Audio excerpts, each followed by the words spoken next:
Let's bring in Asher Fredman, former Israeli strategic affairs official and executive director of the Misgab Institute for National Security. Thank you so much for taking the time to be here with us. Thank you for having me on this difficult but important day. Yeah, and we appreciate you taking the time to be here. I did want to ask you to kind of take me back 2 years ago today as everything was unfolding. At that point, what's going through your mind as the information is coming in?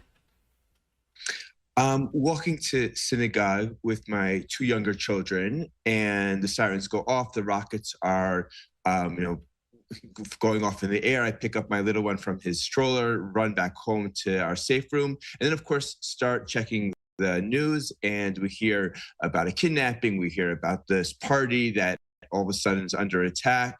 And it's truly unbelievable. And it made us realize that a lot of the security ideas, that the paradigms that were defining Israeli security to that point were really illusions, were really based on wishful thinking rather than a real understanding of the challenges and dangers that we face.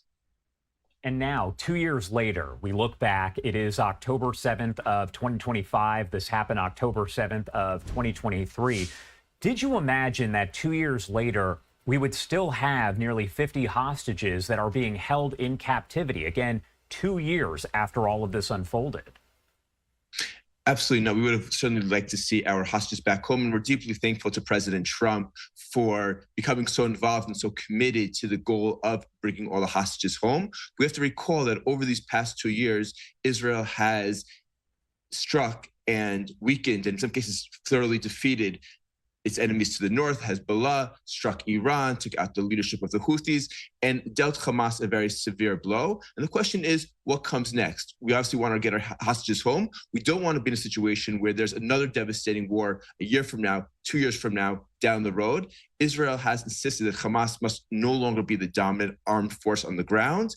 We'll see what happens. But obviously, the first priority right now is to get all 48 of the hostages back. On that same note, is there any understanding of what the day after does look like for Gaza? We have to understand the reality. The reality is that Hamas is still the dominant force on the ground. If Israel pulls out, we very much appreciate Trump's 20-point plan and the work of a special envoy Witkoff. But the fact is that no international stabilization force, no international board of peace is going to be able to do the really hard work of disarming Hamas. We have to remember that the majority of the Palestinian population still sees October 7th. I think 59% of the West Bank thinks that October 7th was a good decision. There's still rampant incitement towards terror. There's still celebration of terrorists as national heroes. I think that what we're looking at right now, to be frank, is a deal that will get our hostages back, but will essentially leave Hamas as the dominant force on the ground in Gaza. And the most likely scenario is that we are in another round of fighting down the road. As the Gaza war does continue here, how over the last 2 years has the regional situation, the way that different countries there are operating and viewing Israel, how has that changed over the last 2 years? So on the one hand, most of the countries in the region, certainly the countries of the Gulf, countries like Egypt, understand the true nature of Hamas, understand the true nature of the Muslim Brotherhood, these radical Islamic groups. Some of the countries like Qatar and Turkey continue to support the Muslim Brotherhood and these kinds of groups. Other countries like the UAE, like Bahrain, like Egypt, like Morocco, oppose them. Those countries would like to see Israel, would like to see Hamas removed from power. On the other hand, there's absolutely no doubt that the difficult and devastating fighting of the last 2 years has very negatively affected public opinion in the Gulf. What President Trump has done now by bringing this broad coalition of Arab and Muslim countries around his plan is to create the possibility, if it does in fact come to be, and we get through the first few stages of the plan, to recreate that positive momentum towards regional cooperation and regional integration, which will be good for Israel, will be good for the region, and also be good for vital American interests in the Middle East. And I do want to take you out to one of the live images. We are seeing different memorial events that have been taking place all over, not just the U.S., but also in Israel, other countries as well. Folks there holding signs of their loved ones who are still being held hostage or were killed while being held hostage. Again, one of several events that have taken place today to honor all of those victims. I did want to ask you, because you talked about President Trump, how over the last 2 years has the relationship between the U.S. and Israel changed? Has it changed?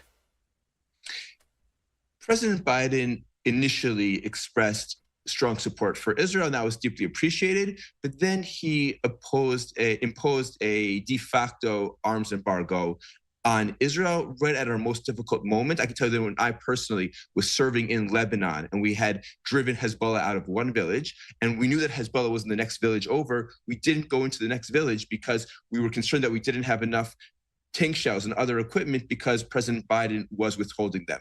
President Trump has reversed that entirely, has shown his true friendship and his support for Israel. That's been extremely important for Israel, and that's allowed us to get, obviously, to deal a devastating blow to Iran and its nuclear and ballistic missile program, and now to get to this point where we may have a deal on the table. But the critical point, this is what everybody should be looking at, Hamas is going to try every trick in the book to not go along with President Trump's plan, to not release all the hostages. They're going to make excuses. They're going to blame Israel. They're going to say, we don't know where all the hostages are. And the critical point, it's critical that both the United States and Israel insist that the original timeline, as presented by President Trump in his meeting with Prime Minister Netanyahu, that as soon as everybody agrees to the deal, 72 hours later, all the hostages are back home. We have to hold Hamas to the letter of the agreement. And if they try to squirm out of it, to ensure that they pay the price. And right now, I mentioned that we are taking a look at different live images that are happening, not just in the U.S., but elsewhere. And this one's actually in Argentina. So again, you are seeing gatherings like this happening across the U.S. and Israel and elsewhere. So we're trying to bring you some of these live images as we do get them into our newsroom. And before I let you go, again, you kind of touched on this already, but where do we go from here? What do we need to be watching for? And what happens next? So we have to see whether or not Hamas actually is willing to release all the hostages. I think that they'll start saying, well, Israel needs to withdraw first, and some of them are being held by other terror groups, and they don't listen to us. So you have to offer them other kinds of incentives or prizes for terrorists, essentially other hostage ransoms. I think what you'll have is countries that have been aligned with Hamas, like Qatar, will come to the United States and say, look, we have to understand it's very hard. It'll take them more time. And again, Israel and the United States will have to say, no, the deal is if we end the war and all 72 hostages are released, all 48 hostages are released within 72 hours. Once that happens, I very much hope that the ideas and the plans, the sport of peace and this international stabilization force, demilitarization, de-radicalization, these are all critical elements for creating a stable future. I hope that happens. But first, let's get our hostages home, and then we'll worry about the next steps in this vision of the future of Gaza. All right. Asher, thank you so much for taking the time to join us and helping to discuss this a little bit further. Is there anything else that you want to add at all about any of this before I let you go? I think what's very important is President Trump's vision of regional integration, of expanding the Abraham Accords, is critical for Israel, for the region, probably for the Palestinians as well. They could join this circle of war and peace. And as America faces its competition with China, its competition with other actors that are hostile to U.S. interests, building this axis of peace between America, Israel, the moderate countries of the Middle East could be vital for American security interests, economic interests, technological interests, and to be something that should be absolutely pursued in the coming months and years. All right. Asher Fredman, thank you so much for taking the time to join us and help discuss this further. We appreciate your time. Thank you again. Thank you for having me. Thank you.